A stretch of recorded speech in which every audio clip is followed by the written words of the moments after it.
এখন দেশে সেই সেবকের দরকার যে সেবক সৈনিক হতে পারবে।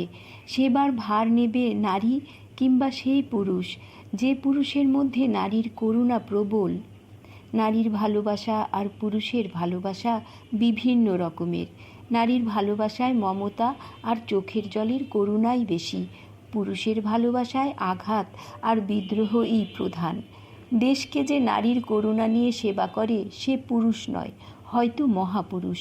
কিন্তু দেশ এখন চায় মহাপুরুষ নয়, দেশ চায় সেই পুরুষ যার ভালোবাসায় আঘাত আছে, বিদ্রোহ আছে, যে দেশকে ভালোবেসে শুধু চোখের জলই ফেলবে না, সে দরকার হলে আঘাতও করবে, প্রতিঘাতও বুক পেতে নেবে, বিদ্রোহ করবে।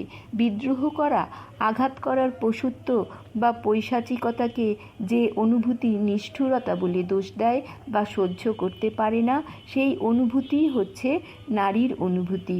মানুষের ওইটুকুই হচ্ছে দেবত্ব।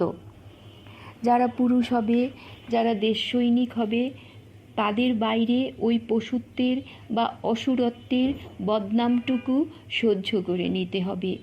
যে ছেলের মনে সেবা করবার, বুকে জড়িয়ে ধরে ভালোবাসার ইচ্ছাটা জন্মগত প্রবল, তার সৈনিক না হওয়াই উচিত। দেশের দুঃখ, আর্তপীড়িতদের সেবার ভার এই সব ছেলেরা খুব ভালো করেই করতে পারবে। যেমন উত্তরবঙ্গের বন্যাপীড়িতদের সেবা সাহায্য। বাংলার ত্যাগী ঋষি প্রফুল্লচন্দ্র আজ মায়ের মমতা নিয়ে দুহাতে অন্ন বস্ত্র বিলোচ্ছেন। এরূপ জগদ্ধাত্রীর, এরূপ অন্নপূর্ণার, এ মূর্তি তো রুদ্রের নয়, প্রলয়ের দেবতার।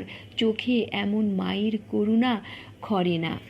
এই যে হাজার হাজার ছেলেরা এই আর্তদের সেবার জন্য দুবাহু বাড়িয়ে ছুটেছে, এ ছোটা যে মায়ের ছোটা, এ করুণা, এ সেবা প্রবণতা নারীর, দেবতার।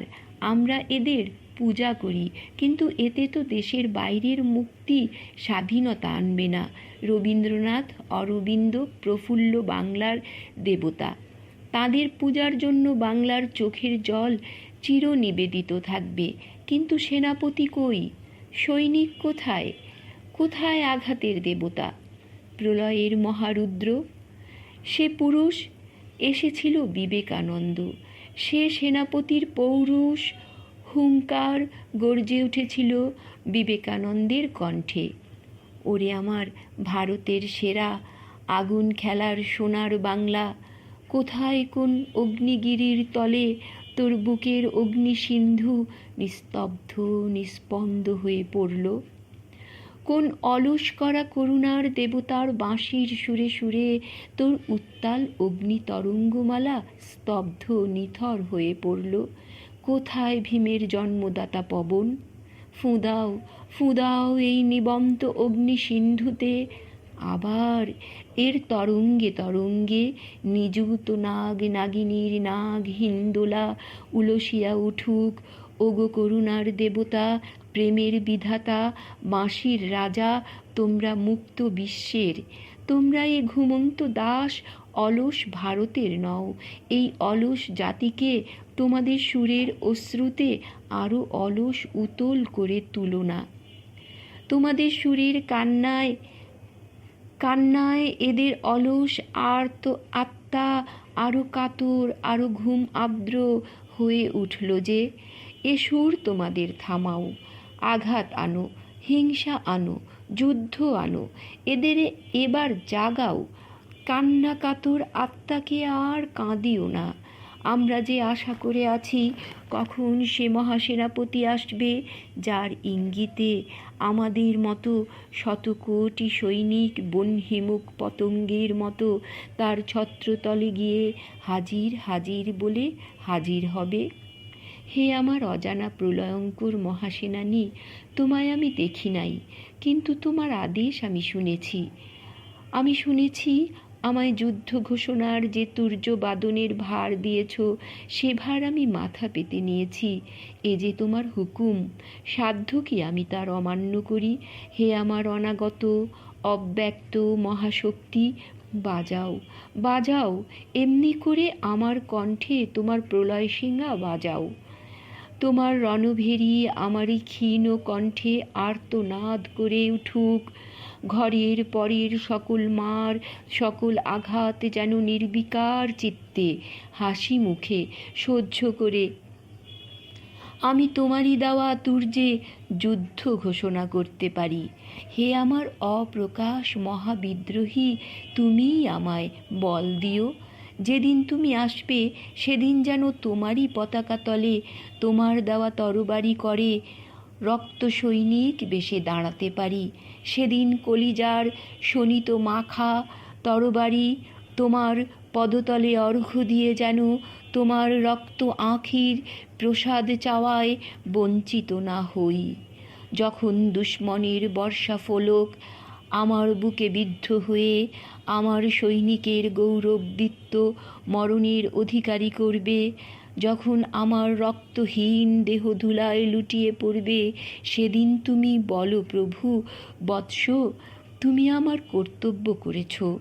মনে করি হয়তো এ তুর্যবাদনের শক্তি আমার নাই, কিন্তু ছাড়তে তো পারি না। তোমার অব্যক্ত শক্তি আমায় ছাড়তেও দেয় না, পিছুতেও দেয় না।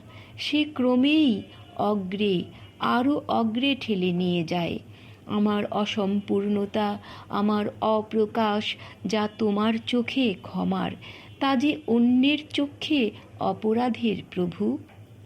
আমার বিদ্রোহের মাঝে যেটুকু অহংকার, শুধু সেইটুকু আমার হোক। তুমি শুধু বলো, আমার কণ্ঠে এসে বলো, এ বিদ্রোহ আমার। ওই অহংকারের বদনামটুকু আমি মাথা পেতে নিতে পারি, সেই শক্তি আমায় দাও।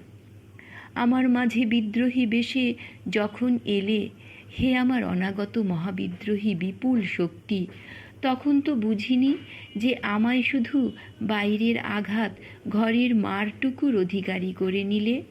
তখন তো বুঝিনি যে এই বিদ্রোহের প্রসাদ, এর কল্যাণ ক্ষীরটুকু তোমার। আজ শুধু ডাকছি আর ডাকছি, আমায় এবার তোমার যুদ্ধ পতাকা তলে ডেকে নাও, মরণের মাঝে ডেকে নাও। আমায় দেওয়া তোমার তুর্যকেতন অন্য সৈনিককে দাও। সেবার মাঝে আমায় সাড়া দিবার অধিকারী করলে না, বললে আর্তের অশ্রুমোচন আমার নয়, আমার রণতুর্য।